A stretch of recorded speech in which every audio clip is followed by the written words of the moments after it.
성전 정화라는 제목으로 하나님 말씀을 전해드리겠습니다. 오늘 말씀은 예수님께서 성전을 깨끗하게 하신 성전 정화 이야기입니다. 참고로 예수님은 성전 정화, 저희 부부는 환경 정화, 제 아내는 최정화입니다. 네, 성전 정화 이 말씀은 마태복음, 마가복음, 누가복음, 요한복음 이렇게 4복음서에 다 나오는 이야기입니다. 네 복음서를 다 참조해서 말씀을 드리겠습니다. 먼저 오늘 말씀의 배경부터 말씀드리겠습니다. 예수님께서 제자들과 함께 예루살렘으로 가셨습니다. 예루살렘에 가신 이유는 죽으러 가셨습니다. 며칠 뒤면 예수님께서 십자가에서 우리 죄를 위해 대신 죽습니다. 예수님께서 나귀 새끼를 타고 예루살렘 성전으로 가고 있습니다. 사람들은 예수님이 죽으러 가시는 줄도 모르고 왕이 되시는 줄로 알고 호산나 호산나 를 외치고 있습니다. 여기서 호산나는 예수님이 주로 사용하셨던 아람어입니다. 우리를 구원하소서 그런 뜻입니다. 사람들은 능력 있는 예수님이 왕이 되시면은 이스라엘에서 로마 군인들을 다 몰아내고 로마 속국에서 자기 이스라엘을 구원해 줄 알았습니다. 그래서 지금 호산나를 외치고 있는 것입니다. 어떤 사람들은 자기 겉옷을, 또 어떤 사람들은 종려나무 가지를 예수님 가시는 길에 깔고, 또 어떤 사람들은 종려나무 가지를 흔들면서 호산나 호산나를 외치고 있습니다. 여러분 그 모습을 한번 상상해 보시기 바랍니다.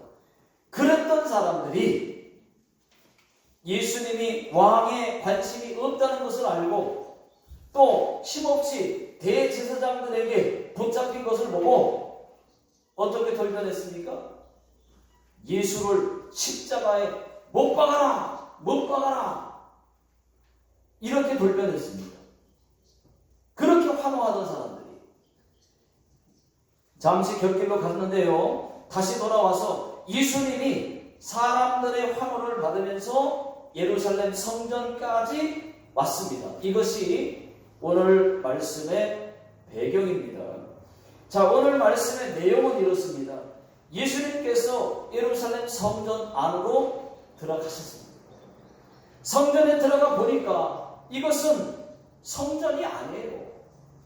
돗대기 시장이 따로 없습니다. 성전 안에서 소를 팝니다. 양을 팔고 있습니다. 네, 염소를 팔고 있습니다. 요한복음 2장 14절을 다 같이 읽어보겠습니다. 시작. 성전 안에서 소와 양과 비둘기 파는 사람들과 돈 바꾸는 사람들이 앉아있는 것을 보시고, 예수님께서 화가 났었어요. 어떻게 거룩한 성전에서 소를 팝니까? 비둘기도 팔고, 성경에는 다 자세히 안 나왔지만은 아마 닭도 팔고 고등어 생선도 아마 팔았을 겁니다. 그래서 비린내도 났을 겁니다. 짐승 똥냄새도 났을 겁니다. 꼬꼬래 꼬꼬꼬 닭 울음소리도 났을 겁니다. 닭이 날아다니고, 이런 여러분 한번 상상이 되십니까? 거룩한 성전에서 예수님께서 그걸 보시고 화가 많이 나셨어요. 돈 바꾸는 자들의 상을 엎어버렸어요. 비둘기 파는 자들의 의자를 던져버렸어요. 내 집은 집은 만민이 기도하는 집이다. 그런데 너희가 강도의 소굴로 만들어도다. 여러분, 요한복음 2장 15절에 보니까는 예수께서 노끈으로 만든 채찍으로 휘둘러가지고 장사꾼들하고 소와 양과 이 짐승들을 다 성전 밖으로 뭐라고 하냐? 쫓아버렸습니다. 또 돈 바꾸는 사람의 돈을 확 흩어버렸어요. 쏟아버렸어요. 그랬더니 대제사장들과 서기관들이 예수님을 죽이려고 하는 거예요. 예수님이 상을 엎은 것도 있지만은 왜 죽이려고 했는지는 누가복음에 잘 나와 있습니다. 누가복음 19장 47절 화면 나와 있습니다. 시작. 예수께서 날마다 성전에서 가르치시니 대제사장들과 서기관들과 백성들의 지도자들이 그를 죽이려고 하되, 같은 말씀인데 거기에는 그 말씀이 더 기록되어 있어요. 이런 일이 있은 후에도 예수님께서 계속 성전 정화하신 다음에 성전에서 말씀을 가르치시니까 예수님을 죽이려고 했다는 것입니다. 여기까지가 오늘 말씀의 내용입니다. 저는 오늘 말씀에서 성전 정화를 위한 두 가지를 말씀드리고 싶습니다. 첫 번째는 성전에서 장사를 하면 안 돼요. 그런데 성전에서 장사를 했다는 것입니다. 자, 15절 다 같이 읽어보겠습니다. 시작. 그들이 예루살렘에 들어가니라. 예수께서 성전에 들어가사 성전 안에서 매매하는 자들을 내쫓으시며 돈 바꾸는 자들의 상과 비둘기 파는 자들의 의자를 불러 엎으시며. 여러분, 성전에서는 장사하면 안 됩니다. 성전은 하나님이 계신 곳입니다. 하박국 2장 20절에 슈와 소노 세이나로 미나니 오라레로 오직 여호와는 그 성전에 계시니. 여러분, 하나님은 성전에 계십니다. 또 성전은 하나님께 예배하는 곳입니다. 믿습니까? 그런데 사람들이 예루살렘 성전에서 비둘기를 팔고 장사를 했다는 것입니다. 이때 중요한 것은 예수님의 반응이에요. 예수님께서 상을 둘러 엎으셨습니다. 의자도 던져버렸습니다. 돈 바꾸는 자들의 돈을 확 쏟아버렸습니다. 이것이 성난 예수님의 모습입니다. 과격한 예수님의 모습입니다. 예수님은 사랑의 대명사이지만은 성전에서 장사하는 자들에게 채찍도 휘둘렀습니다. 성전에서 장사하면 안 된다는 것입니다. 여러분, 예수님의 이 같은 분노를 모든 교회가, 이 세상에 있는 모든 전 세계 교회가 다 받아들여야 할 것입니다. 그런데 교회들이 어떻게 하고 있습니까? 장사하고 있습니다. 교회에서 미역 팔고 오징어 팔고 젓갈 팔고. 왜요? 선교한다. 물론 취지는 좋지만은 그렇다고 해서 교회에서 정당화되어서는 안 됩니다.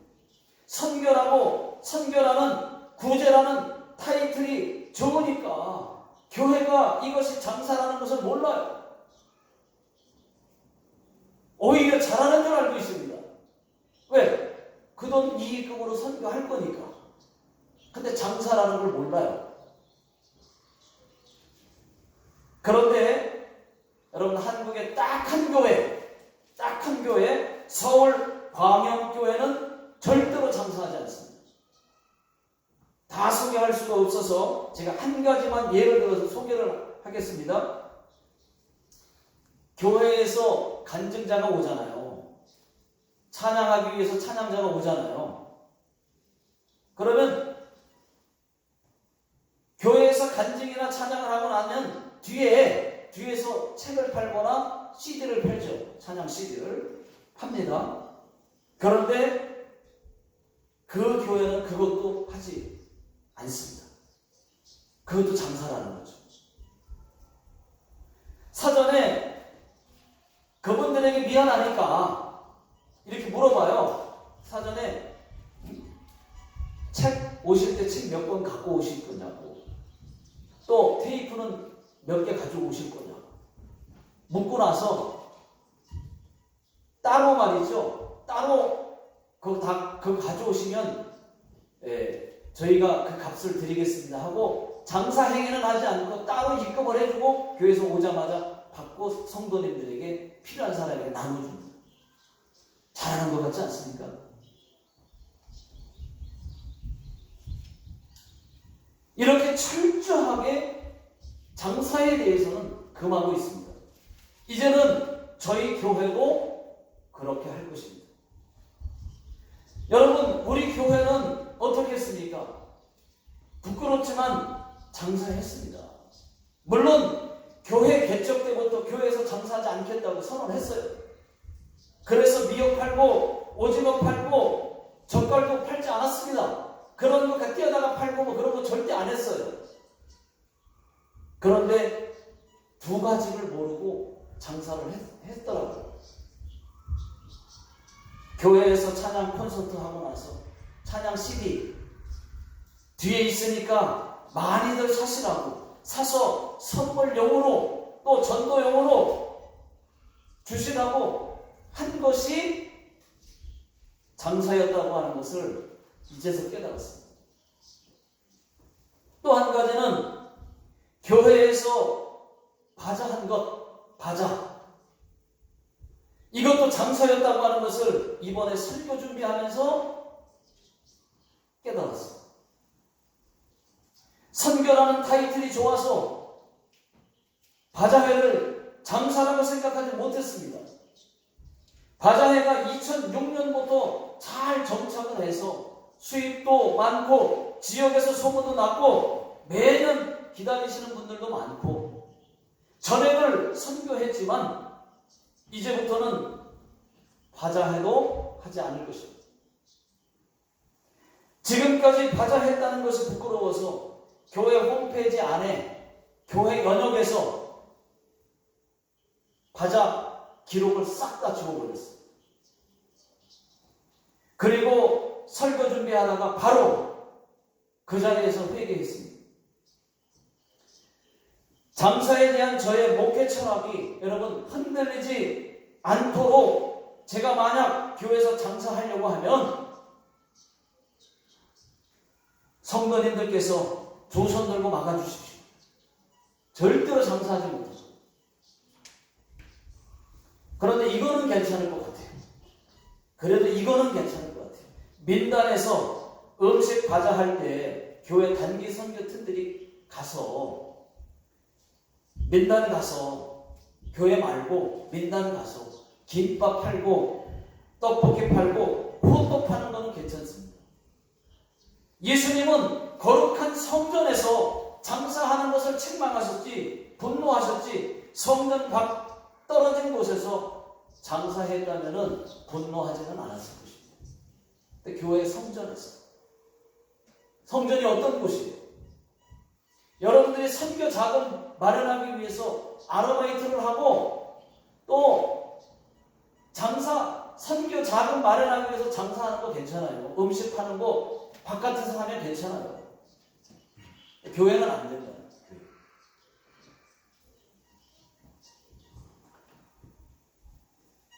또 여러분, 교회 예방주사 차원에서 말씀드립니다. 우리 교회는 없지만은 교회에서는 절대로 화장품 팔고 또 약 팔고 아토미 팔고 이런 거 없어야 됩니다. 팔지 마십시오. 지금 아토미 파는 교회가 한국에 많습니다. 제품이 좋대요. 좋은 거 사실이에요. 써본 사람들은. 그래도 그거는 교회에서 장사만. 사달라는데 어떻게 안 사줍니까? 그러니까 팔지 말라는 거예요. 안 사주면 미안하고 또 사주자니 부담되고 그것 때문에 다른 성도님들이 교회에 안 나올 수도 있습니다. 또 있습니다. 돈도 교회에서 여러분 돈도 주고받고 하지 마세요. 돈 보이지 마세요. 성도님들 간에 돈 거래하지 마세요. 교회 안에서.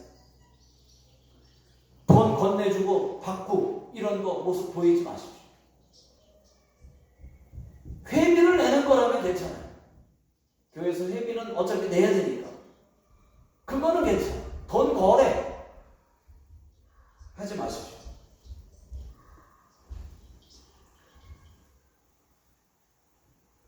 자, 성전 정화를 위해서 교회에서는 작은 것이라도 장사하지 않을 것입니다. 교회 카페에서도 무조건 무료여야지 재료값 받으면 재료값도 100엔 받고 200엔 받고 그런 거 일체 그런 일 절대로 없을 것입니다.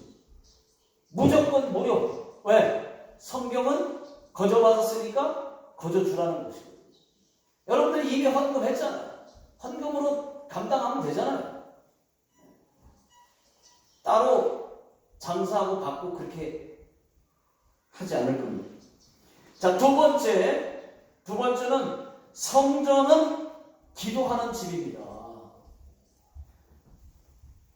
자, 17절 다 같이 읽어보겠습니다. 시작. 이에 가르쳐 이르시되 기록된 바 내 집은 만민이 기도하는 집이라 칭함을 받으라고 하지 아니하였느냐 너희는 강도의 소굴을 만들었도다 하시네. 여기서 기록된 바 내 집은 만민이 기도하는 집이라. 여러분 이 말씀은 먼저 기록된 바라고 했어요. 기록된 바. 어디에 기록된 말씀일까요? 이사야 56장 7절에 기록된 말씀입니다. 그 말씀을 예수님께서 인용해서 말씀하신 것입니다. 자, 이사야 56장 7절을 한번 다 같이 읽어보겠습니다. 시작. 내가 곧 그들을 나의 성산으로 인도하여 기도하는 내 집에서 그들을 기쁘게 할 것이며 그들의 번제와 희생을 나의 제단에서 기꺼이 받게 되리니 이는 내 집은 만민이 기도하는 집이라 일컬음이 될 것입니다. 예수님께서 내 집은 이라고 말씀하셨어요. 내 집은 여러분 예수님이 성전이십니다. 요한복음에는 성전 정화 이야기에서 대제사장들이 예수님께 이렇게 말합니다. 네가 우리에게 무슨 표적을 보이겠느냐 묻습니다. 예수님께서 뭐라고 대답하시냐면 너희가 이 성전을 헐라 내가 3일 만에 일으키리라 말씀하셨어요. 그랬더니 뭐라고? 이 성전이 46년 동안 지어진 성전인데 네가 3일 만에 일으킨다고? 거짓말. 저들은 믿지 않았습니다. 그때 예수님께서 말씀하신 그때의 성전은 건물이 아니라 자기 육체를 가리켜서 하신 말씀이었어요. 여러분 그렇습니다. 거룩한 성전이신 예수님이 자기 육체, 내 집은 그랬어요. 예수님이 십자가에서 죽었다가 다시 3일 만에 살아나신다 그런 뜻으로 하신 말씀이었어요. 여러분 예수님이 성전 맞습니다. 그래서 성전을 내 집은이라고 말씀하신 거예요. 내 집은 만민이 기도하는 집이라. 예, 맞습니다. 성전은 기도하는 곳입니다. 성전은 기도하는 사람들이 많이 있어야 성전입니다. 여러분 성전에서 기도하셔야죠. 많아야죠. 그게 성전이에요. 성전은 처음부터 장사하는 것이 아니었습니다. 기도하고 예배하는 것입니다. 이 본질을 절대로 잊어서는 안 됩니다. 예수님도 성전의 기능을 잃어버린 사람들을 책망하시면서 내 집은 만민이 기도하는 집이라고 말씀하셨습니다. 여러분, 성전에 많이 오셔서 기도하셔야 됩니다. 저는 매일 새벽마다 우리 성도님들의 이름을 불러가면서 기도하고 있습니다. 지난주에도 말씀을 드렸지만은 우리 교회 성도님들이 아닌 분들은 카톡으로 기도 부탁을 받으면 최소한 한 번 이상은 기도해요. 거짓말이 되지 않기 위해서. 바로 그 자리에서 기도합니다. 어떤 분은 여러 번 기도할 때도 있어요. 기도의 내용에 따라서 생각이 나니까. 또 어떤 분들은 계속 기도하는 분들도 지금까지 있어요. 계속 기도해 드려야 되니까.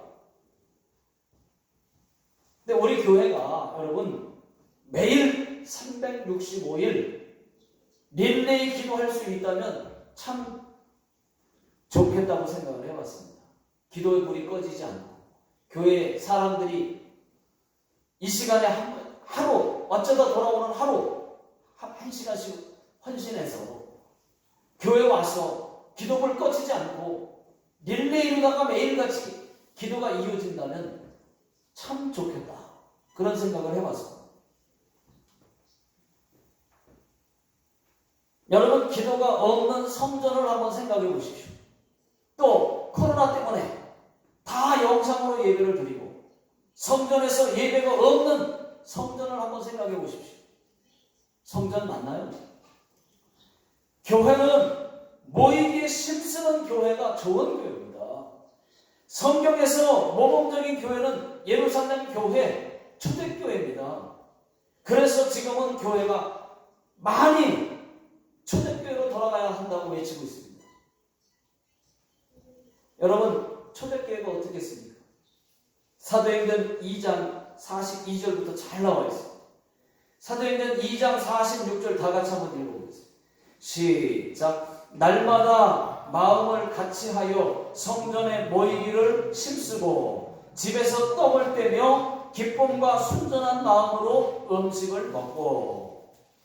날마다 성전에 모이기를 힘썼다는 것입니다. 그게 초대교회예요.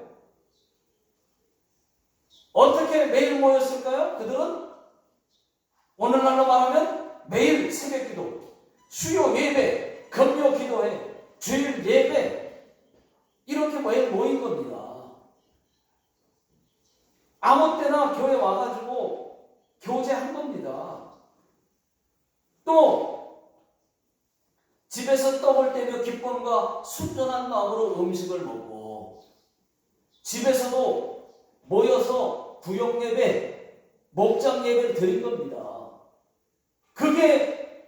이것이 초대교회의 모습이고 성도들의 모습이었습니다.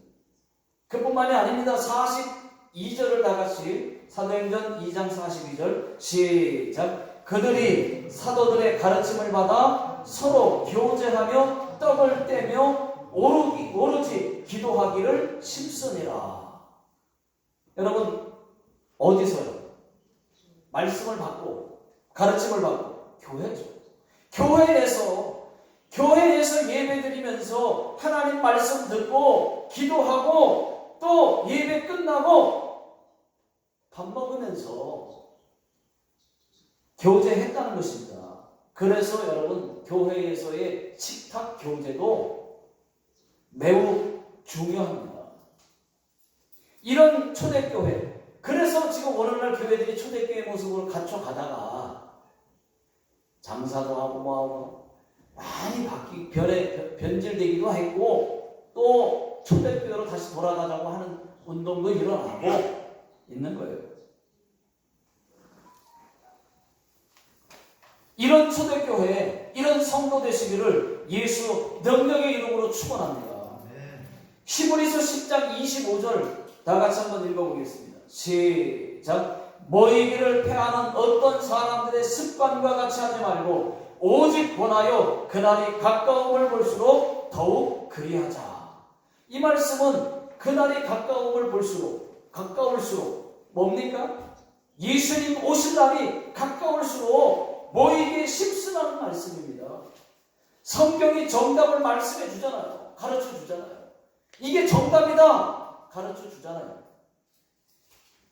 예수님 오실 날이 가까울수록 사람들은 성전에 모이기를 자꾸 피한다는 거예요. 마치 습관처럼, 마치 당연한 것처럼 피한다는 것입니다. 여러분, 그렇다면 오늘날 지금 코로나가 그런 거 아니에요? 저는 그렇게 생각이 들어요. 이럴 때 코로나가 생겼어요. 주님 오실 날이 가까울 때. 그럼 어떻게 되는 겁니까? 저는 성전에 모여서 예배하고 기도해야 된다고 생각합니다. 더 모여야 할 줄로 믿습니다. 여러분, 제가 한번 생각해 봤습니다.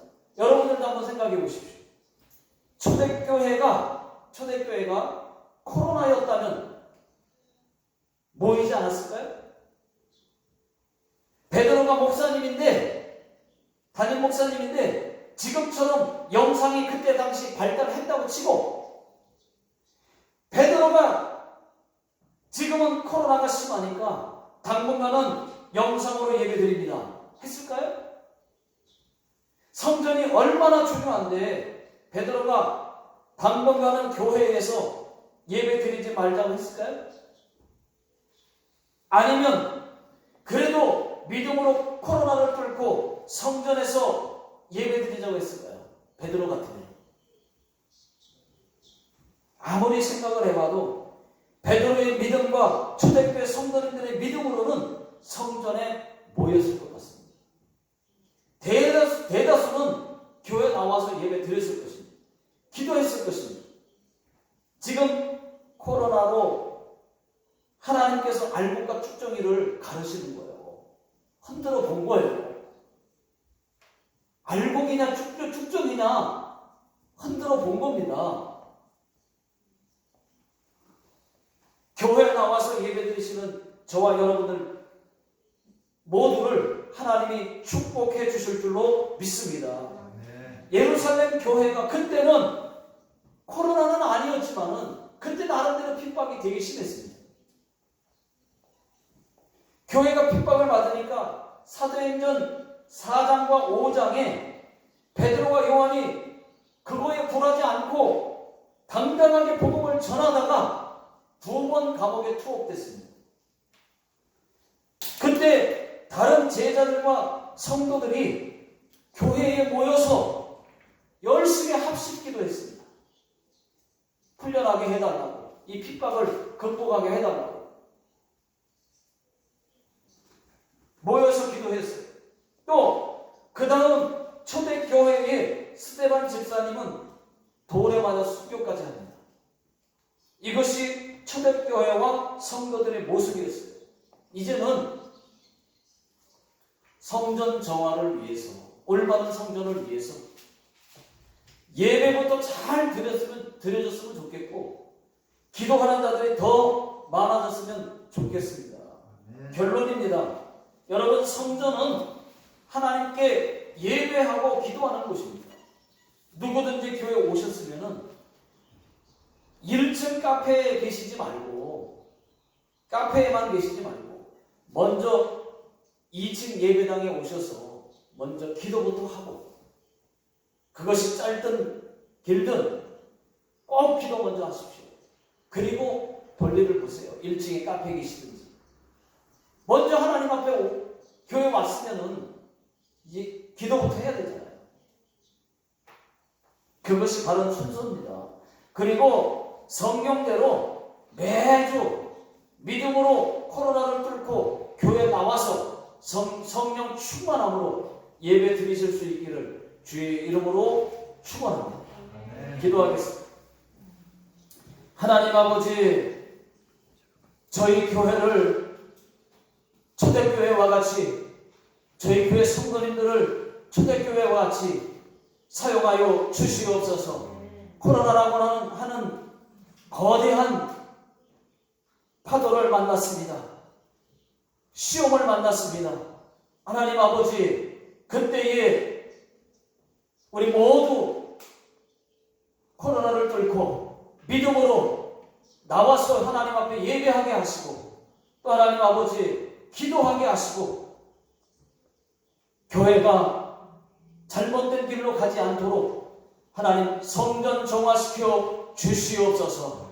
지금은 우리 주 예수 그리스도의 은혜와 하나님 아버지의 극진하신 사랑하심과 성령님의 인도하심이 오늘 하나님 말씀을 듣고 예배하고 돌아가는 모든 성도님들 머리 위에와 가정과 직장과 사업장 위에 또 자녀들 머리 위에 또 하나님 일본 땅 위에 대한민국 땅 위에 지금으로부터 영원토록 함께 하시기를 예수님의 이름으로 간절히 축원하옵나이다. 아멘.